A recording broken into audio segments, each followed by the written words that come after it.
Welcome back to News at Noon on ABC 36 News Now. Hey friends, welcome back in. The city of Lexington is excited to announce the second round of grant funds to be awarded as part of the Lex Grow Trees program. Now, this is focused on making Lexington's tree population healthier and bigger. That's right. And here with all the details is Urban Forestry Section Manager Heather Wilson. Heather, thank you for coming back and visiting with us. We appreciate it. Thank you for having me again. I really look forward to talking with you all. So let's talk about Lex Grows Trees and why this is so important for our community. I think it's so important for our community because trees provide us with so many environmental and human health benefits and social benefits, and to increase our tree canopy, it really protects our city in lots of different ways. And so increasing that and assisting people with increasing that and the reasons behind it is really important. It is. Very good. So let's get on the front lines of this, right? We've got this grant. How can folks use this, and what can they do to make a difference with the tree canopy? Sure, so they can go to lexgrowtrees.com. It's our website, and there is an application online there for people to submit their projects. We are looking for groups like nonprofits or homeowners associations or neighborhood associations to kind of come together and create projects to submit through that. They can have projects ranging from tree planting to protection of trees within their existing neighborhoods.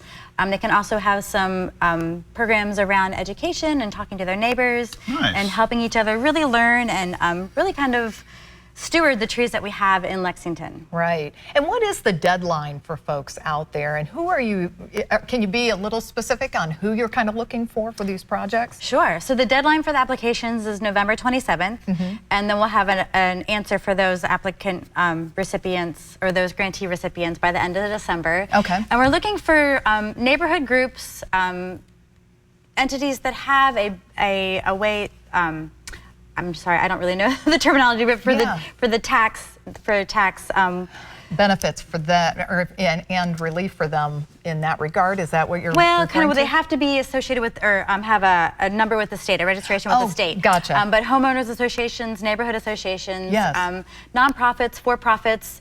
This past round we had Friends of Parks as a recipient, we had Friends of Wolf Run as a recipient, we had a couple neighborhood associations as recipients for tree planting. So it can really run the gamut. Right. This time we don't have the option for individuals to come to get trees. Okay. But we loved that part of the first round of grants. But you can play a pivotal role in your neighborhood association to get that paperwork in and see if you can get that grant. Can you give us some examples from the first round of some of the different projects you saw? Sure. So we had a couple neighborhoods come together with greenways that kind of their houses are backed up to that are planting, I think, 150 trees in those spaces. And then they worked to educate their neighbors about the importance and how to take care of them.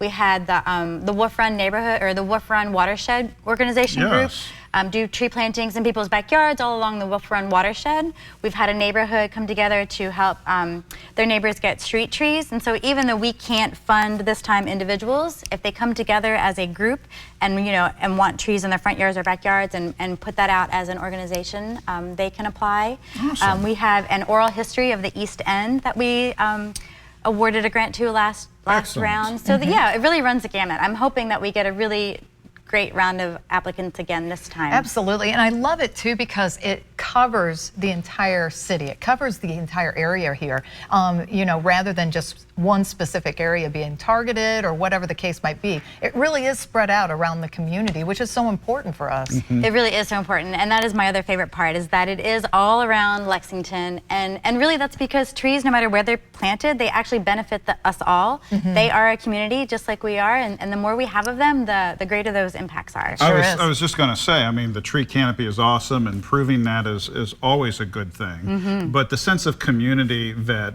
is built around doing something like this is really cool too. I mean, the history of the East End. And just your friends and neighbors getting together saying, let's do something good. That's right. And we encourage collaboration. So even though, like, as your group, if you have a project idea but you can't do the planting, there are groups out there that you can connect with, and I encourage that. The more collaboration there is, the better for your application. I like that. This is win-win. Yeah. That's right. And where do people need to go to find out more information about this? Sure, lexgrowtrees.com. Okay.